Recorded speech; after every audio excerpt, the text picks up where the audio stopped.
Are you looking to build a world-class network in the digital age? Perhaps you want to learn how you can harness the power of social media to build new relationships with public figures, or learn how you can nurture relationships with high-value people. If so, you will love today's interview with Rayson Choo. Rayson is known by his followers as the Celebrity Whisperer, having personally connected with several high-profile celebrities and public figures such as Gary Vaynerchuck and Cardone. Hi, this is Eric here, and you're listening to #Highly Sought After.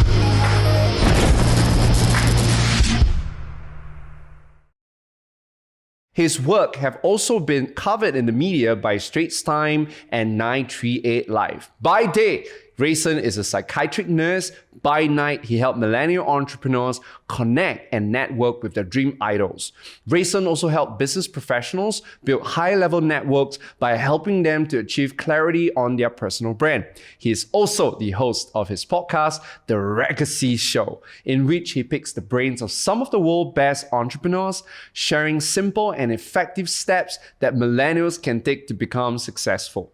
So if your goal is to connect with your idols and build a world-class network in the digital age like a pro without sounding desperate or self-serving, this is the interview for you. All right, Rayson, thank you so much for being here. I heard today's your birthday. Yesterday was your birthday. Yep. So happy birthday to you. Thank you so much. Thank you for doing this. It's the best present that you can give to all of us. Oh, thank you. And it's my real honor and pleasure to be here as well, because I've looked up to you, and now it's my turn to add value. Thank you. I'm really, really grateful for it. All right, so let's make sure we do a good episode for everyone today, Yes, okay? definitely. Now, for those of you listening, right, we titled this episode as, how to build a world-class network in the digital age. And I like you guys to think about a person that you truly want to connect with on the social media platform. Somebody that you idolize, someone that you really admire, that you want to learn from, because Rayson's about to teach you how to reach out to that person and increase your chances of getting the person to say yes to you. Right? So think about that person, okay? Now, first up, I like to ask Rayson, right? You are a psychiatric nurse by day. Yep. Have you always thought of being a nurse? Is that a dream profession for you? Well, unfortunately, no. It wasn't a dream profession for me, because I always wanted to be part of a psychology in fact. And then, of course, I chose to be a psychiatric nurse because of this very special person in my life that actually was diagnosed with this mental condition called schizophrenia. And this person is my mom. So that's why I decided to actually join nursing and to learn how to look after my parents, because I do not want to be someone that just depend on the nurses to look after. I would love to learn how I can actually give back to them and care for them as well.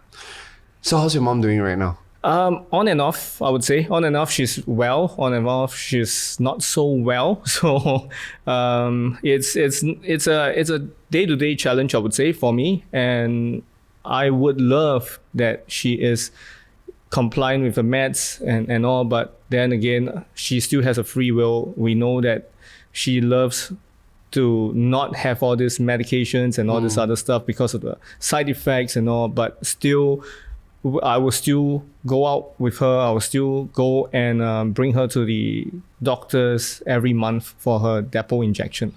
My God, that's amazing that, how you chose a profession because of your mom, right? Of your loved one. What do you think is the biggest fulfillment of being a nurse? Oh, well, there's a lot of fulfillment. But for me, the biggest fulfillment is to see my patients recover and they actually become better, and they are able to talk to you more sensibly. And once they are for discharge, they will tell you a lot of good things, and they will tell you a lot of, I would say, things that they would love to actually experience outside. And they will say that, hey, I would never want to come back to this hospital again, because the place that I'm working in is not a general hospital. It is actually a hospital for the mentally unwell. So it is something quite challenging and quite, I would say, stigmatizing for these patients. So that's why they would rather stay outside rather than stay inside this hospital. what is one of the scariest things that you have seen in the mental hospital? Definitely the violence. Tell us more. What do you mean? Okay, so meaning to say, when patients are really aggressive, they are not well, they will go berserk like hawk. So they will be very aggressive, and you need at least 4, 5, 6 people to actually put him onto the bed and restrain him with a restrainer. Gosh. But of course, it's not the same as what you see on TV. It's not like a straight jacket and all this other stuff. We don't use this. Yeah. Then how do you restrain a person? We use cloth restrainers. I see. Yeah, so it's more user friendly for us and for them as well. So friendly in the sense whereby for them it is not going to be hurting, and for us we do not need to use a lot of force to tie and all this other stuff. We don't need other equipments as well. So yeah.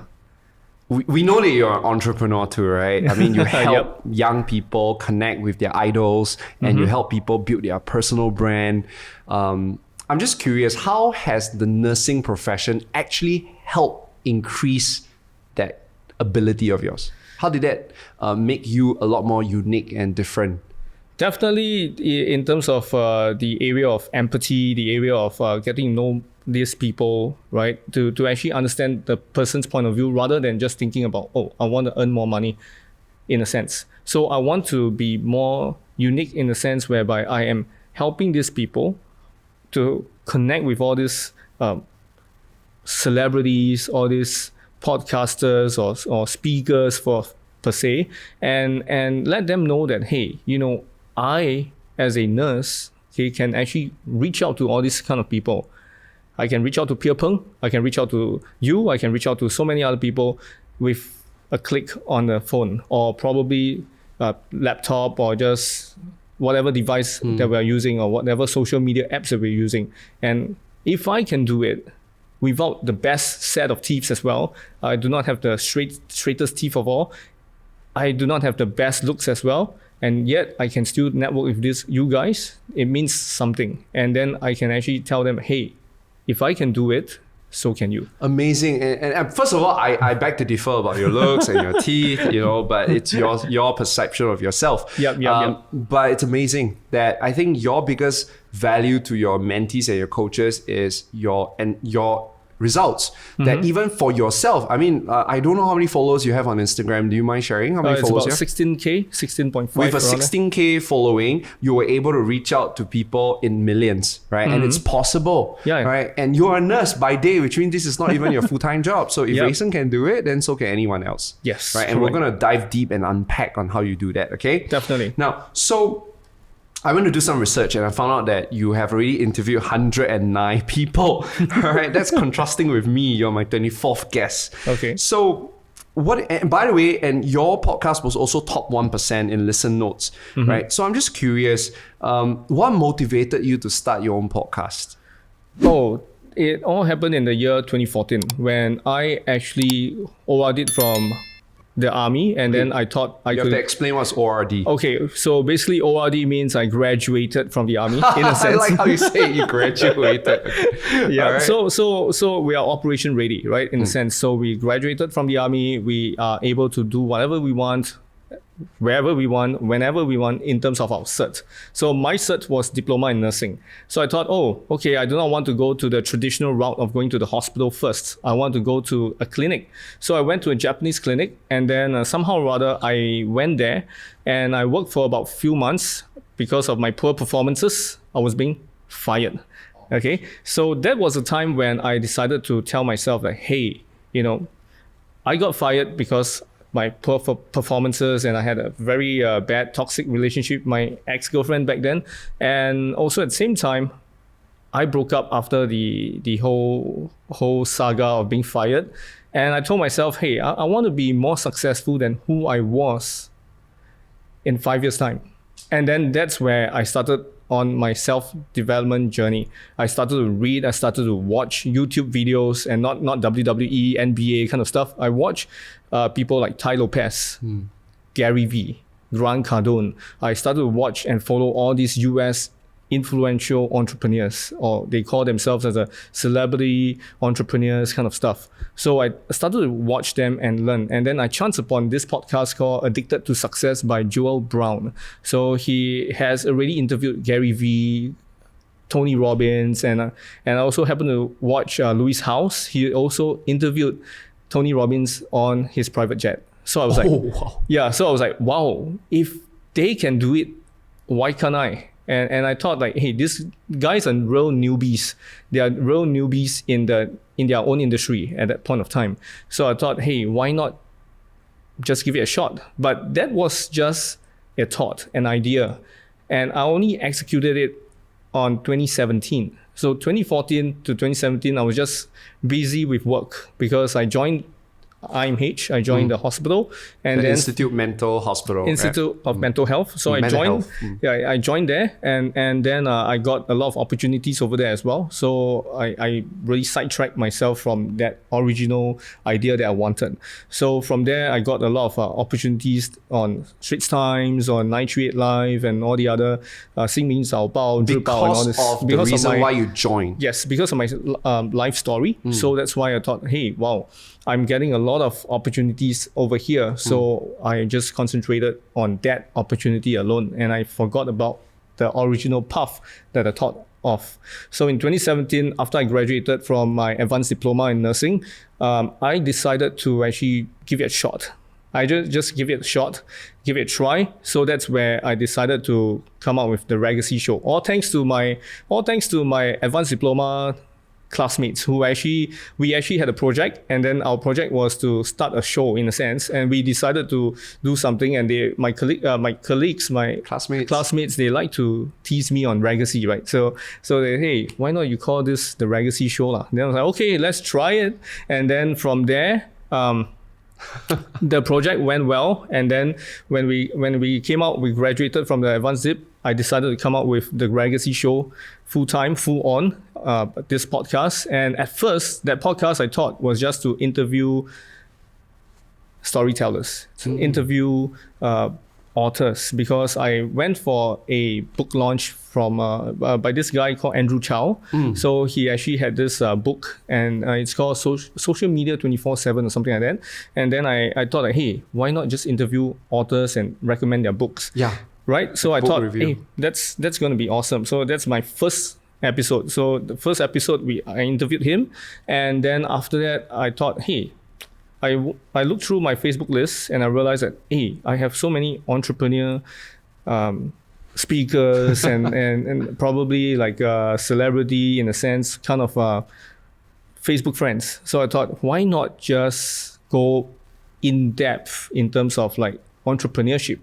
So that's where I decided, hey, let's change the whole ball game. Let's start to interview more people. And then that's where I got people like Eugene Sia. I got people to talk about other topics as well. And we also had relationship coaches. And I thought, hey, why not just talk about relationships? Since at that point of time, I thought like, it's not something that we're going to just be so entrepreneurial. After all, entrepreneurs also have to face certain issues, relationship, dating issues, face kind of building the whole branding kind of issue. So I thought, like, why not just give it a shot? So would you say that you interviewing all these entrepreneurs and speakers and coaches was actually for your personal learning? Because you said that you wanted to improve. It was for my personal learning as well. Yeah, it was for my personal learning. And then at the same time, I also wanted to give nurses an idea of a different option. Like, you can actually learn something. You can learn something that's different from what you learn from nursing. Also, you at the beginning, your audience were nurses. Yeah, my nursing friends. That's why a lot of nurses were actually watching the Raygacy Show. My nursing friends, my nursing colleagues and classmates, they were So it's like personal watching. Development for nurses. Yeah, in a sense. You in a kind of sense. remind me of Chris Do, because Chris Do's future was actually business for designers. Oh, okay. Yeah, all for that. It was to help designers build their own business. But obviously, I'm sure Raygacy has kind of evolved, right? Yeah, it has And evolved. It's evolved so ever since from there, I decided to go all out into entrepreneurship, because I love entrepreneurship in a sense, because I see business people winning the game in business. I was like, wow, this is so interesting. It's so different from 9 to 5 or shift work guy. and girl just, doing their work and then going back home and just watch some YouTube and that's it. I want it to be more educational, more purposeful as well. So that's where I decided, hey, I want to go in depth into entrepreneurship because I myself want to be an entrepreneur, full-time entrepreneur in the future. So why not use this as a platform for my own learning and at the same time creating content for other people to watch as well. It's very interesting how you had a lot of setbacks. In your career, right? You had a setback with your toxic relationship with a girlfriend. You have a mom that's schizophrenic. How do you pronounce that? Schizophrenia. Yep. And then you also was fired from a job, right? Yeah. So you kind of lost a job at a very young age. Yep. And these are things that we don't really experience, or at least not majority of us experience. But somehow the way you explained to me your backstory, it felt like, it's just a blip in my life and it's okay. Yeah. How do you have that kind of resilience, Rayson? I would say that it's because of all these issues, all these problems that I learned how to be more stronger because I myself, I actually had some issues at the start when I was pretty young. When I was in secondary school, I had to go through a lot of counseling. So I was bullied in a sense when I was younger, especially in primary school, secondary school a bit here and there, but still I was low self-esteem. I had to go through counseling, and then there was time where I actually wanted to die. I actually had thoughts of suicide, but then I do not know how and why. There's this inner voice in me that tell me, hey, if you were to commit suicide, right, what will happen to your family?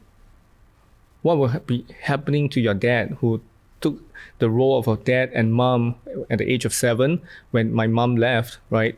And he was the one who took care of me. So if I were to die, his purpose would be gone because his purpose was to raise me up to be a great person.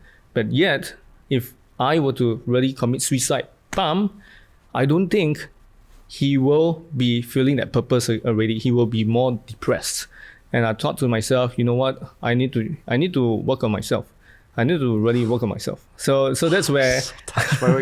So that's why I decided to really work on myself. But of course, there are times where because I was still, I would say, immature. I love to have fun, and that's where certain things happen along the way, like not so good grades in poly, not so good grades in, I would say, in my O levels. But of course, it's average. But it's not like I have the abs and all. But something clicked because you were like that. You were struggling, but something clicked as you were growing up. What was that? So because the Rayson I know right now is super hardworking. Guys, you must understand he's a psychiatric nurse. You guys work long hours, and then in your off hours you have a side hustle. All right, you have people to take care of, your family to take care of. You have a show to run. Like, you're not lazy. You're not the lazy Rayson that you talk about. Like, what changed? You have to tell us. Like, something must have happened. It's all in the mindset. Like, that actually grew from 2014. I decided to work on myself, and so all it was this, a decision. So it's a decision.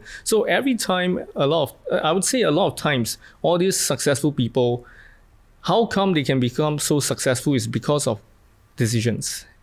It's always because of the choices that they have made for themselves. So if a psychiatric nurse can be featured here and there, can be featured on this highly sought after show as well, and also at the same time to be adding value to your audiences, then there must be a reason. And that reason should be because of the value that I can give to the people around.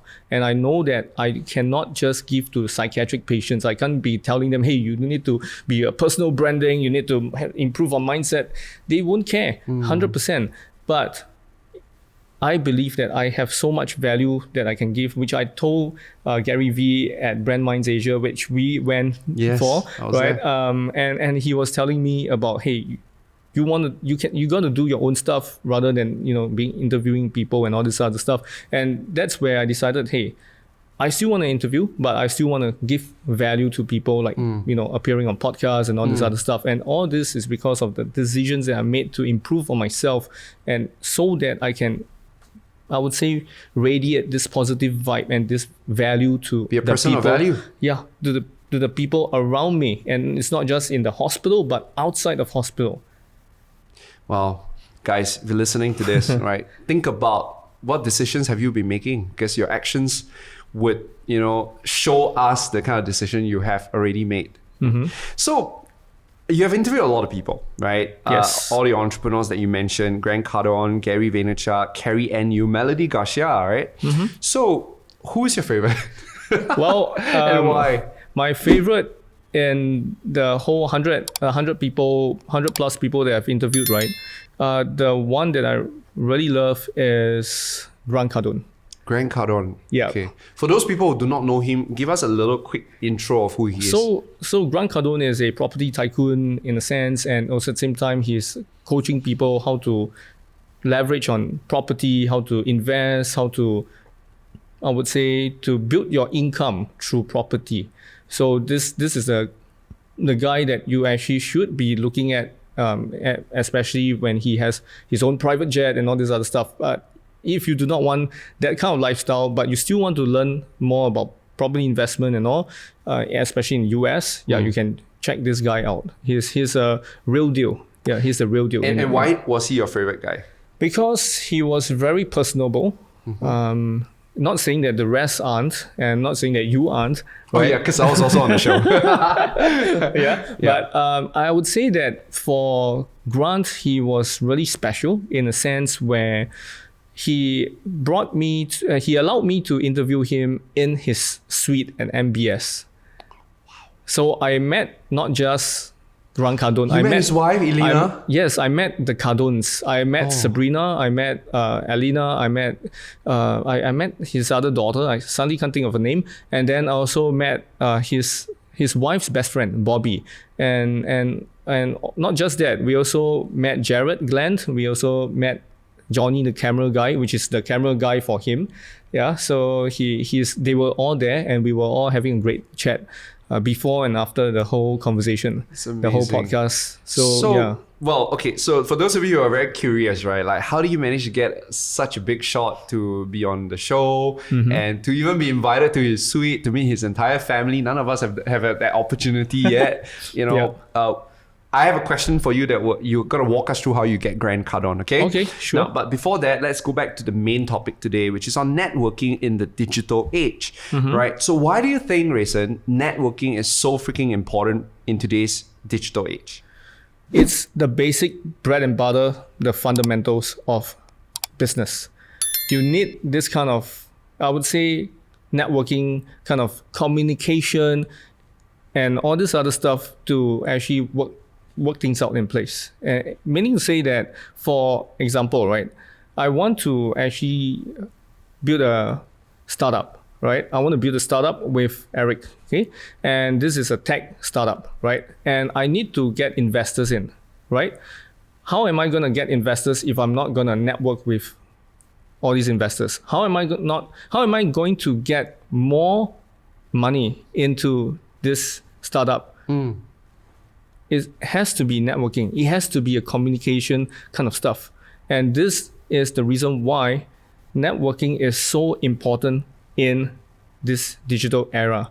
And it's not just in the Babylonian days, but here it's also very important. That's why there's all this Facebook, all this Instagram, LinkedIn for you to network. And because of this networking, it can help you to not just exchange contacts, but also exchange value for your businesses, your products and services. Very nice. So would you say that, so the main thing of networking is essentially building relationships so that you can access money, you can access their resources, which is, you can access their network, and perhaps you can even access their brand, to be able to build trust, right? Because people judge you based on your associations. Yes, your network equals to your net worth, right? Like what Jim Rohn has famously said.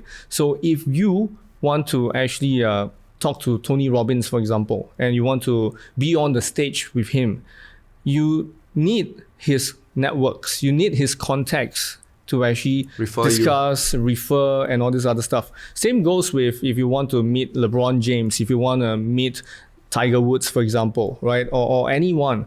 You need references. And it's not just, I have to go to one gatekeeper. Some people have to go through many gatekeepers, right? Especially the more high profile you are, the more gatekeepers you have. If you know the wife of Grant Cardone, man, you win. Done. Yeah, because... And actually, I think I can get access to Grant Cardone. How? Because I'm friends with Melody Garcia, whom you get a chance to interview. And Melody Garcia is very good friends with Elena Cardone. Yeah, and also at the same time, she is very good friend, or I would say her boyfriend is a godson of Les Brown. So if you want Les Brown, then you can get him to actually... So there you go. I think that's why we network, right? Because there's a saying, right? We are only maximum 6 hops away or 4 hops away? I think 6 degrees. 6 degrees. Yes, there's this book called The 6th Degree of Separation. That anybody that you want to know, you're just essentially 6 people away from that person. Correct. Right, and social media kind of actually shortened that gap as well. Yeah, social media shortened that gap so much so that you can actually reach out directly. Yeah, you can use social media apps or you can use websites such as Rocket Reach to go and reach out to all these people, which you have to pay. Right, I can't remember the monthly subscription, but you got to pay for certain things so that you can get hold of certain people. But of course, it doesn't mean it's a sure win kind of guarantee kind of stuff that you can actually get it. But somehow rather, if you have access to certain tools, which certain people, like probably in Africa and India, they are very unfortunately poor, then you can't get access unless you need to meet people face to face. So before we go into the how, right? Because you, as you rightfully pointed out, we got Rocket Mail, right? Rocket Reach. You have social media that allow you to reach out to almost anyone, but doesn't mean that you send a text message over, the person will respond. So you're gonna tell us later on how do we turn that around, right? Now, but networking is increasingly becoming more of a digital thing, right? It's very online, as you rightfully pointed out. So what do you think is the difference between networking in person and networking online? Definitely in person will be more personable. Like I and you, we can feel it. Like literally we can feel the vibes. But if you are talking about, we can do it online as well. We can Zoom, right? Yeah, we can Zoom, we can do whatsoever, WhatsApp call, video call kind of stuff. But you can't sense it. You can't sense 100% of vibe in a sense. Even though you can still chat, you can laugh and all this other stuff. But if you are doing it offline, face to face, you can build trust even more. You can be not just known by the person in front of you, you can be liked and you can be respected. Well, nice. But all that in person, you're saying? In person. But online also you can, right? Okay, you can. But the thing is this, it's not a sure win thing. Like if you get to meet someone, like if I were to know Robert Kiyosaki online, doesn't mean offline he's the same, right? Because people with online presence, they want to stay on the top. They won't show their flaws. They won't show their insecurities in front of you. True. Right? They won't tell you their past. They will only tell you a certain bit of past, but their wife know the full past. Right? Their parents know the full past. They themselves know the full past. But you and I, who respect, who love these people, who really admire these people, won't know 100% because they only want you to know a facade of them so that you can buy their courses or whatsoever, right? But when we are speaking face to face and when we are asking certain questions, like right now, we are doing an interview, right? And when I ask you certain questions or when you ask me certain questions and I start to, fiddle around, start to feel so, showing my insecurities and all this other stuff, you can tell. There's the body language aspect. The body language aspect is there. And even though video, you can do a bit of here and there, but still you can do your best to control because environment is your own environment. You're at home. You are probably in a cafe that you love, right? Then you can, I'm going to be on a podcast. I'm going to be, confident. I'm going to be strong in front of Eric, right? But those people, when you are in front of the camera itself, and just behind the camera itself, in front of camera as well, you will see a different facade of the person. So, but you see, with COVID right now, right? So what I'm hearing from you is that you would have prefer face-to-face. Yes, I networking definitely. face-to-face would be perfect because you get to see a person, facial expression, you get to feel the person, right? Yeah, correct. And it's a lot more. You can connect with the person deeper. Yes. But the fact of the matter is that right now we're all kind of stuck at home. You know, here in Singapore we're stuck. So so we have no choice. Right, we have no choice but to reach out to that person digitally. Yep. So give us some tips on what can we take note of so that we can increase our chances of being able to build a connection with those high-profile individuals. So the thing is this: when you want to connect with high-profile individuals, you got to be authentic. You got to be true to yourself in your message, and you cannot be bootlicking. Meaning to say that, like, for example, I wanted you to be on my podcast, right? Remember that was like a few years back. Yeah. And then I told you that, hey, I've been watching you. I really love your content. I believe that you can actually give a really good kind of value to my audience and probably even your audience who hasn't heard certain stories from you before, you can actually share. And that's where I got pretty much personable with you.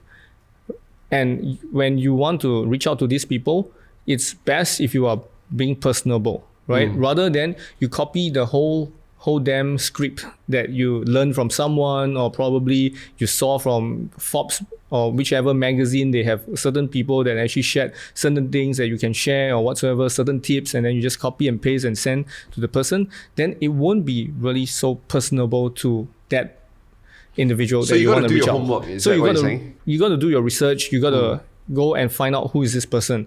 What do they love? What have they been sharing on social media? What have they been sharing on the offline world, or probably like newspapers or the traditional media per se? So you got to actually go and figure out what is this person doing? What has he been doing?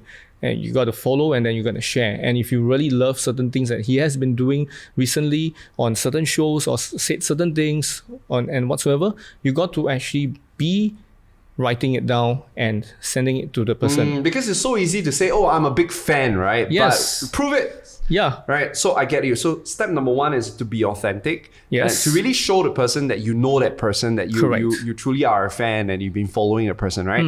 Okay, got it. Then number two, what are the tips? So number two is that you got to actually go and, I would say, find out their friends.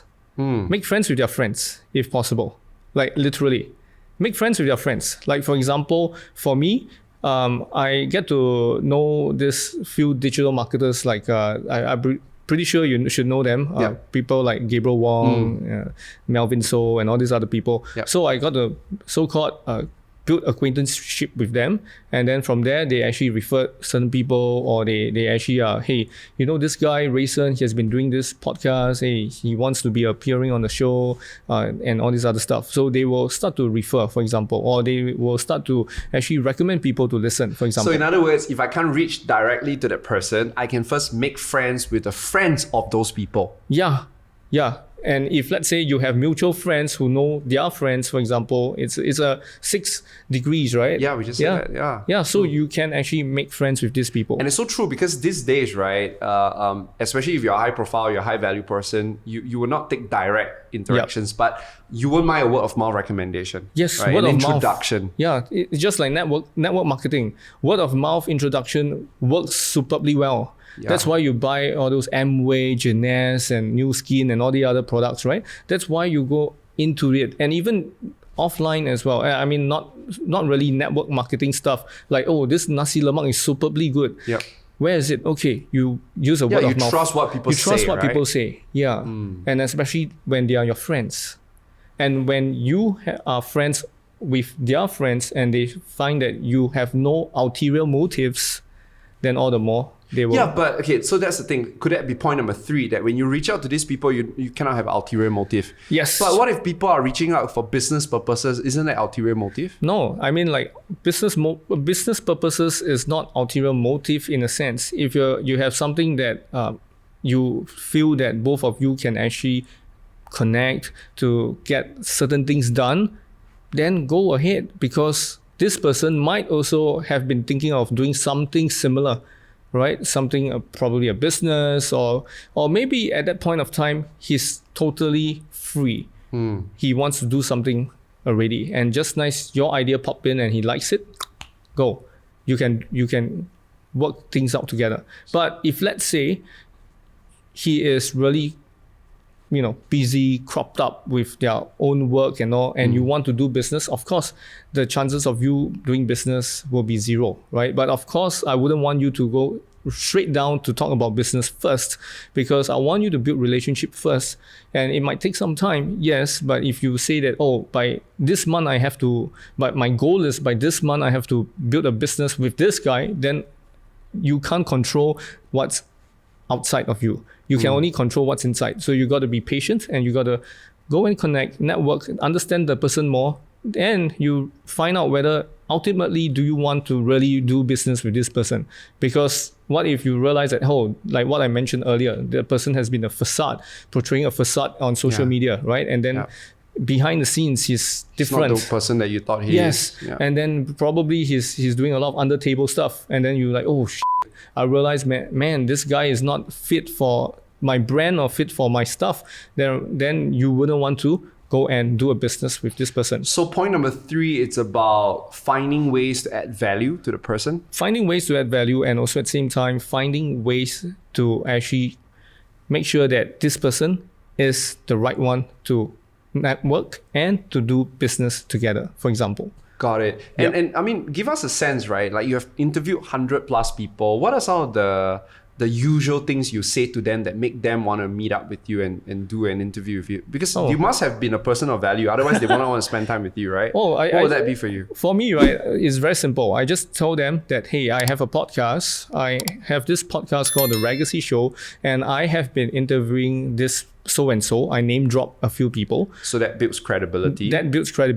And also at the same time, I told them that, hey, I really love what you have been saying. That shows authenticity and sincerity. And then after that, I told them, hey, I would like you to appear on my podcast. And then will you be available for it? Or will you be interested to appear on it? And then that's where they make a decision, yes or no. But don't you need to sell them or pitch to them like why they need to be on your show? No. So I don't think you need to really sell people, because when you feel like you are being sold, you don't want to do business with the person, because the person is pressurizing you to come. So I treat it like I am talking to a friend. Like, hey, I have this podcast. I want you to appear on. I really like what you have been doing. I have this person, and then would you be interested? And then usually they will say yes. People like John Lee Dumas, people like Gary V. Gary V was a different case from Grant Cardone, John Lee Dumas, Steve Sims, and all the other people. So certain people, yes, it was through me connecting with them via their post comments. So when they post something, for example, they post like probably a quote or something like that, I'll add value, right? I'll type my perception, and then I told them, hey, I have a podcast, and I would like to interview you.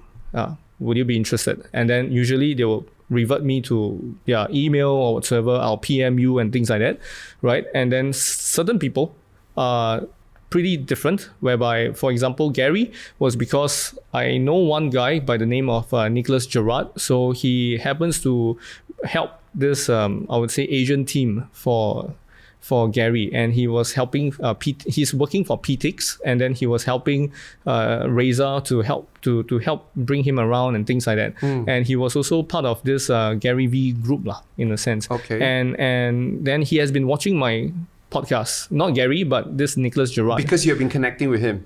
Yes, or you've been building on my Facebook, and I don't really take a lot of time to actually message him and all this other stuff. We don't always ding dong all the time, but we still keep in contact once in a while. And then there comes a time when Gary is coming on 2018 for this Success Resources event, and then I thought like, hey, I really want to interview Gary, but I was thinking like maybe I can go behind the scenes. I have some people who have VIP pass, and then they bought I would say they bought the Emerald or whichever, the highest tier thing, or they are given because they used to be a speaker for them. So I thought I could just ask them for a small favor and see whether can it work. But this time around, it was totally different. I didn't expect Nicholas to suddenly Facebook message me and say, hey, will you be available on this certain date, right? And then I was like, I think I'll be available, right? And then after that, he actually told me that, I've been watching your podcast and all this other stuff. You've been really consistent. And I thought I would give you an opportunity to have a business meeting with Gary Vee. Gosh, and that's wow. where I got to meet him in person at his hotel, which was just directly opposite this Suntec, right? So I was like, wow, we got to meet him. And were you the only Singapore podcaster to meet him? No, we were having a business meeting. So there were Ming Bridges, there were a lot of, I would say, local influencers, even this Night Owl Cinematics. There's one lady, NOC, Sylvia was there. Yeah. So I was like, oh, wow. I got to meet these people, and then we sat in different groups, right? So different groups have different timing, and then they sat down and we chatted with Gary, and then that's where he still remembered me because I met him in 2017, yes, and then he met me again. Asia. Yeah, Brands Mind Asia, and then Gosh, after he that, remembered you. yeah, he remembered me. What? Yeah, so I was like, wow. We did a podcast together. So I asked him. So during the business meeting, I asked him, will you be interested to be on a podcast? And then he immediately said yes. Gosh, and it was an online podcast or going to be an offline podcast? That one was a Facebook Live. So my podcast usually was Facebook Live, and then after that, on the spot, you did your interview with him, or what? Yeah. So basically, right, he had another group to meet, and then after that meeting, then he actually stayed back to do an interview. So Reza asked me to wait first, and then he was like talking a lot, and Sylvia has a lot of questions for him, and I would say the others as well. So it took a long time. I was given 30 minutes at first. Then after that, everything was shortened with just 5 minutes because they took a lot of time. 5 minutes but of 5 minutes of gold on your podcast, and not just on my podcast. I appeared on Daily V for about 3 to 5 times, and then I appeared on his podcast as well. Not he interviewing me, but his whatever that has appeared on Daily V was repurposed to audio as well. So I was like, wow, and not just that, I got to meet him again in 2019. Yeah, 1 year later. 1 year later, and when he saw me, we hugged it out. And you hugged Gary Vee? yeah. He was like, hey, it's been a long time. We need a photo. Yeah. So I took a photo with him, and I'm thankful that time I had my, I would say the people that I interviewed that actually were there as well. And they were the Emerald and Ruby kind of stuff, and right? Help you film. They helped me to, they lent me their pass and let me go in to talk to Gary because they knew that, hey, I always wanted to talk to Gary after a while. And they said, hey, Rayson, here, you just take my pass. Don't let the security guard know. No, Success Resources CEO, please don't see this. And, just kidding. I don't think they listen to us. Just kidding. Yeah. Anyway, yeah. So it happened, and then and we hugged it out. And when D-Rock saw me, right, he was like, hey, he gave me a D-Rock is wink. basically the guy that takes all the videos for Gary. Yeah. Just like Johnny, the camera guy who did it for Grant. So he actually gave me a wink and he smiled at me, and I think he remembers me as well. So on and off, we will still comment on the content. But this and all is this a other brilliant story. This is a brilliant story how you get to know Gary Vee. I mean, everybody wants to get a piece of him. Yeah. But let's summarize it and see what I've learned from you. Okay, so number one is you were very clear who you want to connect with. I think that's very important, right? We need to know who we want to connect with. Number two, do your homework. Yes. Right. Go research as much as you can about person, because if you truly want to interview that person or you want to reach out to the person, you jolly well better know something about the person. Otherwise, what do you have to talk about? Yeah. Can you imagine if I would talk to Eric Fong about probably like basketball or probably like tennis or whatsoever, then it doesn't sync. But if I talk to you about badminton, hey, we have a lot to talk about, right? We have a lot to talk about. So very cool. And then number three, start hanging out at their socials. Yes, start hanging out at their social place. Like for example, if you know that they always go to this restaurant, go ahead. But of course, I do not want you to be a stalker. I don't want you to invade their privacy. Yeah. But when time appears, right, when there's a chance that allows you to talk to him even or her even more, then go ahead. Otherwise, I was actually referring to even online social media, right? Drop by at their comment section. That'll be great. Drop by on their comment section, or even private message them, or even like Rocket Reach, for example, you can actually use that as well. Or even like there's this app, there's this website that people came to me. So it's called Podmatch. So it's for podcasters. So all these guests, they will look for podcasts to appear on. Okay, how do you spell that? P-O-D? M-A-T-C-H. M-A-T-C-H. And then yes, these correct. people, can we as a podcaster even request like who we want to, we can set criteria? You can't set criterias like who but you can actually set criterias on what genre do you want to Got it. look It's just at, a little bit what like niche. Tinder for podcasters. Yes, correct. It's a Tinder for podcasters. Oh in a my sense. God, I'm going to go check it out. Podmatch. Yes. And then, okay, so we were at point number three earlier on, which is hang out at their socials, right? Right. And then number 4 is make friends with the people around them, Yeah, correct. right? Because you need a recommendation. Yeah, like for example, if I want to interview Xia Xue, then who's the go-to guy? You. Well, sure, I can link you up. And then if I want Preston, for example, then you, right? Got for it. example, So you right? also need to find people that you can reach out to, right? Yeah. Then the 5th one I thought was important is that you showed up on your own social media platform, because Yes. people need to know you before they want to meet you. So Yeah. if you are non-existent on social media, you don't post any piece of content, then we have no idea who you are, then it's very scary to meet you, right? Yeah, it's like as if you are you are some weirdo or stalker. or stalker that suddenly come up and hey, I want to I want to do a podcast with you, or I want to do a video with you, and then people will think like, hey, who is this person? I've not heard about him. I've not seen him before. I've not really seen this person on social media before, and that will kind of lose weird. your credibility, right? I have a bonus point, which I've also learned from you, which is at the end of the day, it's about figuring out how to add value to that person. I remember Chatri. Do you know Chatri? Chatri is the CEO of Evolve, one of the top entrepreneurs here in Asia, and he's also the host for Apprentice Asia. Yes. Right, yes. and I remember he said this. He said that, Eric, I was talking to him on Clubhouse, and he said to me, Eric, I receive 100+ DMs every single day, requesting for meetups, requesting for help, for money, for interviews. But he said that 99% of these people are all asking me for something, but only that 1% was coming from an angle of, hey, I want to help you in this area because I know you need help in this area. Can we meet up for coffee so I can share that with you? And those are the people that he meet up. And I find that to be so common sense, but so powerful. Yeah. Right? That we are very selfish in that sense. We constantly think about, how to get an interview with a person, how to reach out to a person for our purpose. But we're not thinking from another point of view of why should he even spend 20 minutes with you? Correct. That's why, like for example, sorry to cut you off. No, so go for ahead. example, like when you are requesting, you can add on certain things. Like mine was usually like that, right? Whereby I just tell them, who and what I want from you in a sense. But there are people who actually added in something different.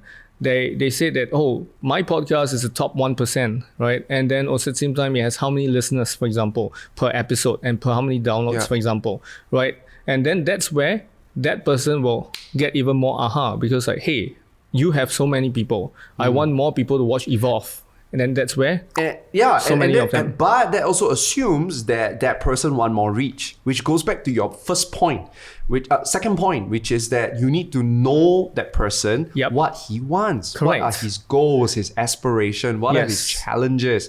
Only then we will know how to position ourselves. Yes. Like, if I know that you want more reach. For example, another story was Chris Do, right? Chris Do has more than 1 million followers on YouTube. Obviously, why would he say yes to me, right? But eventually I found out that he wanted to be in Asia. He wants to come to Asia to do work. And so I told him that, hey, I'll be your gatekeeper, right? I'll be actually not gatekeeper, I'll be your connector. And that was why we did that interview, because he said to me that at some point I want to come to Asia. I would love you to introduce me to some people. I said, by all means, I stayed in Asia my whole life. I'll link you up because I'm a big fan. I truly believe in the things he teach.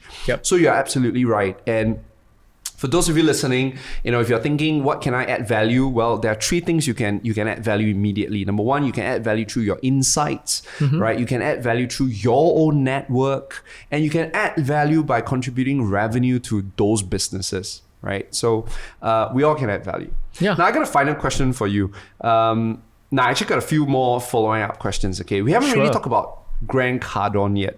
So could you maybe give us a summary, right? Like we heard the blow-by-blow encounter of how you did with Gary Vee. How do you got Gary Vee on your show? Yeah. Right? What about Grant Cardone? Do you do it any differently? Differently? Definitely, because it wasn't a referral. It was through my own effort. Tell us how you do it. So what happened was this. I actually knew that he's coming to Singapore, right?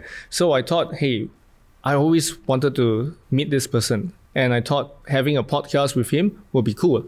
So I decided to use the same stuff that I told you earlier. Like, hey, Grant, Uncle G. I call him Uncle G, right? So which also shows that you know him. Because that's how the fans call him, right? Yes. Yeah. Right? So I actually said that, hey, I would love to. I knew that you're coming to Singapore for this event at this date. What time? Rough gauge, right? And then after that, I told him that, hey, I have a podcast. I have interviewed Gary Vee. I've interviewed this person, that person. Again, credibility. And then credibility, right? And then after that, I would love to have you on my podcast as well. Will you be interested?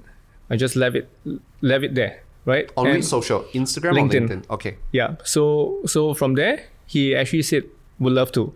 And then it's just a simple, and then he replied on LinkedIn. On LinkedIn. See, guys, we all have immediate access. I think if there's one answer to your question earlier on what's the difference between offline and online, is that in online, you can reach out to anybody. Yes, you can reach out to anybody, but one thing is not always they will reply.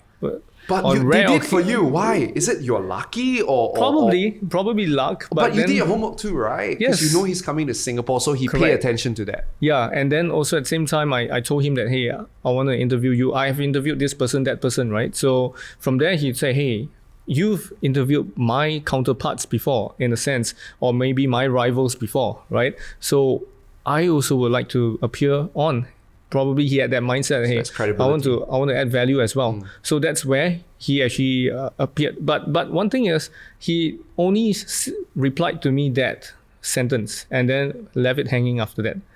It was left hanging until the next day. I saw him did a YouTube video saying, hey guys, I'm coming to this Dubai, Malaysia, Singapore, blah blah blah, and I am going to be able to get interviews with you. And if you want to interview me, you go to this person's email and email to them. And then I was trying to grasp hold of what he was saying, that person's name, because it's not easy, because with his slang. I was like thinking, is it this? Even when I turn on caption, it doesn't show the real name, the full name. So I was like thinking, okay, let's give it a try, give it a shot. I think it should be this name. And then after that, I sent it over, and within a few hours later, she replied and said, Grant is really, wanting to appear on your podcast, and then he's willing, and then they gave me a timing. And one thing was, I was having a night shift on that day. Oh God! And it was post night shift, and I thought like, hey, I told them, hey, I actually need to sleep. I still managed to bargain a bit of time with them. I told them, hey, I want to sleep. Probably in the evening, would that be better? Like around late afternoon. Well, you took a risk, 4 p.m. huh? I told them late 4 p.m. I negotiated the timing, because they told me about 10 or 12 p.m. around that, 10 a.m. or 12 p.m. around that. I was like, oh man, I ended work at 7:30. I need to go back and get ready and then go rush there. I was like, oh man, I think it will be very tiring for me. And I thought I should give it a try, give it a shot. And they agreed, and I was like, okay, cool, all right. And the ironic part was, I couldn't sleep still, because there was road. They were doing some things with the road. They were drilling and all this, and oh man, I wanted to sleep. And then now all these things are happening. And thankfully, I have a friend. I think you should know him. His name is David King. Ah, yes, of course. Yes. So he was there to help me out, because he wanted to meet Grant as well. So I told him, hey, why not you be my camera guy? And then let's go. And I was like, okay, cool, let's go. And then we went, and that's where all the magic happens, like all meeting Uncle G and all the other family members and his And friends. now, follow-up question. Yep. We spend so much time talking about, getting their attention and reaching out to them, right? Now you're granted the interview. Now you're granted that lunch or dinner, right? Yep. But we're going to be very nervous. Teach us, right? Number one, what kind of mindset must we have where we meet up with all these people? Well, I was very excited, damn excited. And I just told myself, okay, we're going to just go through it and let nature take its course, right? And just tell myself that, okay, I need to calm my nerves because I do not want to ruin it. Because if I ruin it, it will ruin him in a sense. Golden opportunity. Yeah, I wouldn't want to miss this golden opportunity. So I will meditate a bit. I will go and relax myself, and I'll talk to my friends at that point of time. And then I'll tell myself, okay, let's go and enjoy the show. And then that's where I went to meet Grant and then his family, and I was like, oh, right, okay, hey man, nice to meet you. And I just make it as friendly and as if like we knew one another for many years kind of stuff. And it's not difficult to feel that way because you've been consuming his content. You see, Correct. That goes back down to point number 2 again, right? Yes. Now, questions. Give us, what are some good questions to ask when we have a chance to meet a high value person or high profile person? Wow. 2 to 3 questions you can keep in the pocket. So basically, right, for questions wise, you can actually ask them, for example, like if let's say, like, usually this will be like my last question for all my guests. So usually I will ask them, if let's say today is your last day on earth, what are you gonna do for that day, right? And then they will start to think and they'll say, hey, wow, this is something that is not so usual that people will ask, because people will always ask, hey, so how do you make money? Hey, how do you grow your wealth, right? I want to go even deeper, and I want to go even deeper in knowing this person more. I want to know his characteristics in a sense. Probably with these few questions, like that one that I mentioned So if earlier. today is the last day of your life, I think you asked me that question too. And Yes, that was why I correct. broke down your show. Yes, you broke down on my we show. we need to have a recap of that one. But Yeah. oh my God. So if today is the last day of your life, Yep. or you can extend that to if you know you only have 1 year left to live, Yep. what would you do with your life? Yes, correct. And then also at the same time, you can even ask them like even simple questions like, so what do you love to do with your family on the weekends and things like that. This shows that I want to know you more rather than asking that person to add value to you immediately, because we will know whether this guy is a freeloader or not. Because if a person keep asking, hey, how do you earn more money? How do you grow another source of income? How do you do this and that? Then people will think that, oh my God, what the hell? Are you trying to get as much info from me for free?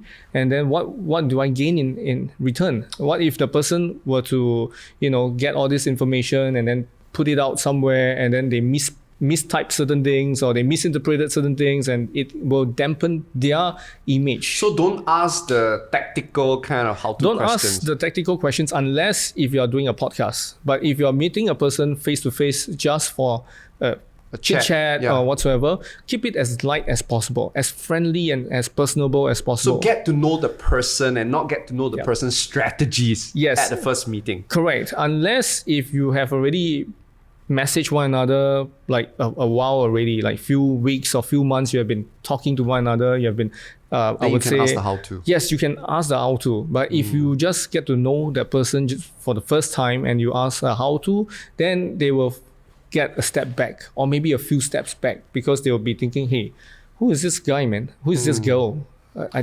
I do not know who is this person, and they are asking me all this strategy, right? I mean, like, can you imagine financial advisors or whosoever just come to you and, hey, Eric, how do you actually grow your business to MDRT or COT? Just suddenly just tell you through through your social media, for example, and then you'll be like, why should I share with you so fast? That's right? why I do the not know who is relationship this. building is Yeah, important. because what if this person is a black sheep in their industry, and then you start sharing, and then they use your strategy and they misuse it, and then what happens? When they get to know, these people get to know who's their mentor, and that's you, and then what will You get in happen? trouble. Yes. I never thought it that way, but wow. For me, right, whenever I meet a high value person or a celebrity, I will always remember what Jack Ma said. He said that when you meet a person, right, don't ask them how to be successful, because there are multiple ways to be successful, right? Yeah. Infinite ways. But there are only that many mistakes that a human being can make. So therefore, don't ask about success, ask about failure. So whenever I meet a high profile person, I always ask them, tell me about your biggest epic failure or the biggest mistake that you made. I don't care how old you, but tell me that mistake. Analyze that mistake, why you make that mistake, and what you've learned from it. Because then I can avoid that mistake and I can get to my goals faster without having to suffer the pain. Yep, correct. And not just you can also help others to prevent themselves from having this kind of mistakes as well. Another type of question I love, which you can try, and I think maybe you try it. For those of you listening, you can try this, is think about all the problems that you're facing. All right, relationship problem, business problem, personal problems, right? Think about all these problems that you have, right? And ask them your top 3 problems. Go to them and say, hey, if you were to face this problem, what would you do different? Because you see, I mean, all of us are human beings. We have faced the same similar problems, right? We have heartbreaks, we have money, bankruptcy, failures, we have disappointment, self-doubt, all the same things. But what sets them apart from us is about how they respond to those circumstances. So I'm always very curious to know how they respond. And therefore, whenever I meet a person, I will always think about the latest problem I'm facing. And then I ask the person, I say, have you ever faced that problem before? And what do you do? And then I'll ask myself, did that guy do it differently? Oh yeah, he did. No wonder he's getting a different result. I'm going to give it a try. So for those of you who do not know what to ask, now you got Rayson gave you some ideas. I've given you some ideas. Right now, let's close today's session, right, with this. I was told that you have a newly co-authored book called The Younger Self Letters, right? So tell us a little bit about that. Okay, so basically this book was actually a collaboration with one of my podcast guests. So she actually gave me this opportunity, which I shouldn't be, by right, shouldn't be sharing, but I just share with you. Okay. But it's going to be recorded though. It's okay. Never mind. Cool. It's okay. All Never mind. Because I don't think she'll be listening to it. No, just you kidding. Sure? I don't want you to break your trust with that person. No worries. Don't have to tell us the name. But so basically this lady, she actually told me, hey, after this podcast interview, she actually gave me this opportunity to write a book with her and a few other co-authors as well. And then she said that, hey, usually people have to pay to be a co-author. But for me, she wanted me to write for free. Wow. So I said, okay, let's go for it, man. Because if I would sell the books... Why? What was so different about you? Like you must have done something right. Because I built the trust with her from the start. And also at the same time, the podcast that we had was so enjoyable. And she felt personally that, wow, this guy is somebody that she can entrust and she can actually, collaborate with. So that's where she realized that, hey, I want your story to be there, because when she heard about my story, she realized that, wow, compelling story. I have a compelling story. So she want me to actually join in, to join in the bandwagon with them.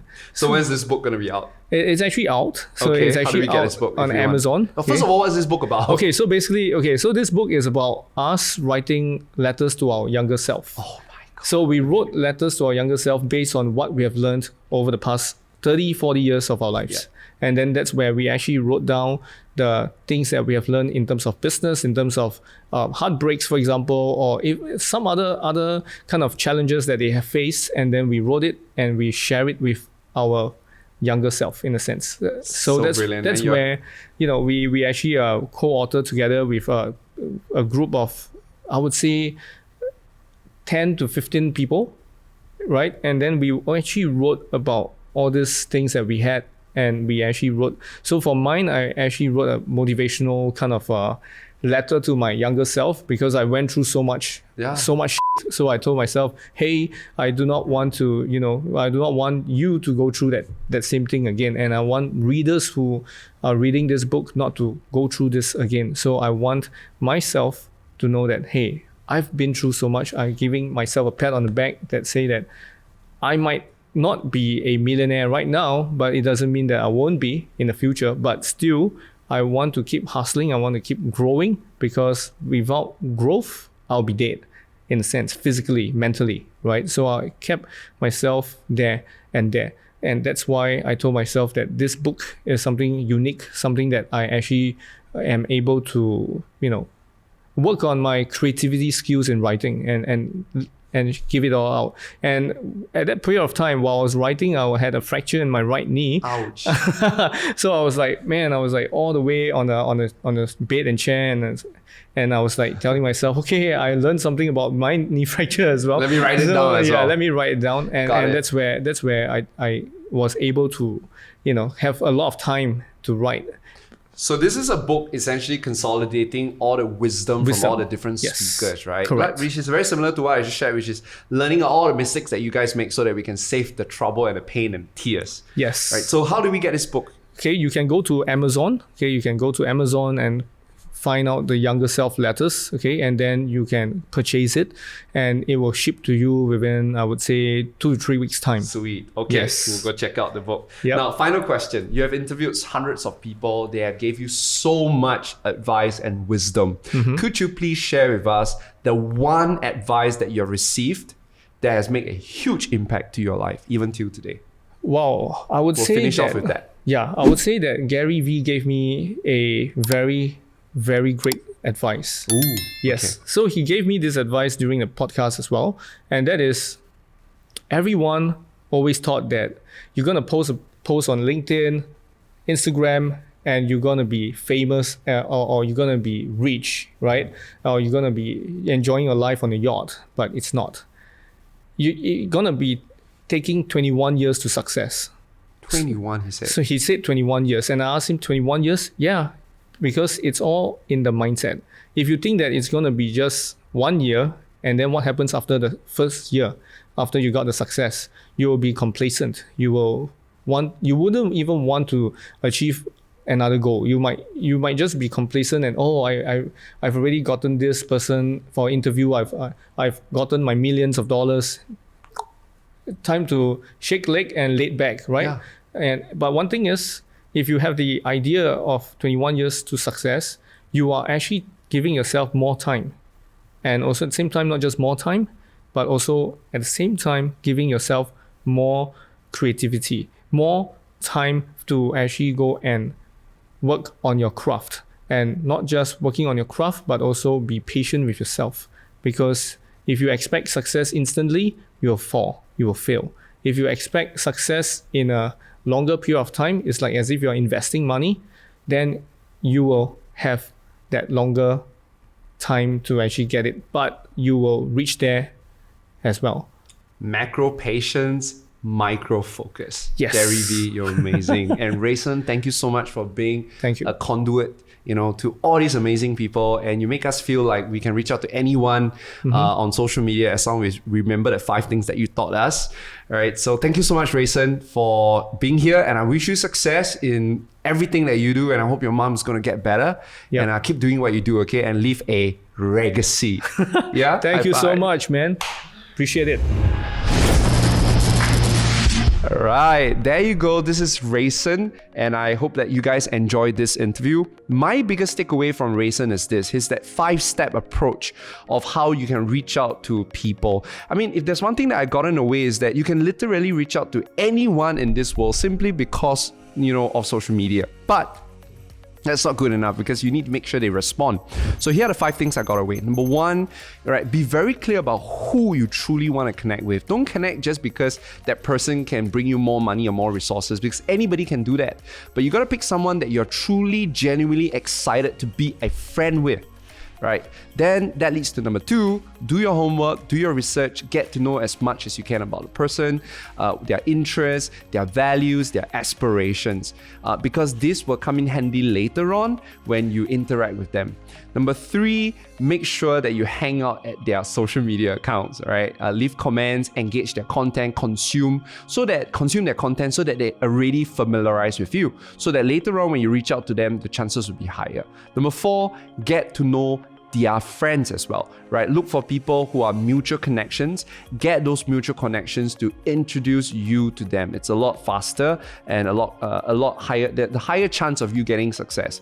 And finally, be a person of value, right? By you knowing what they want, their values, their aspirations, you will know exactly how you can position yourself so that you're a person of value.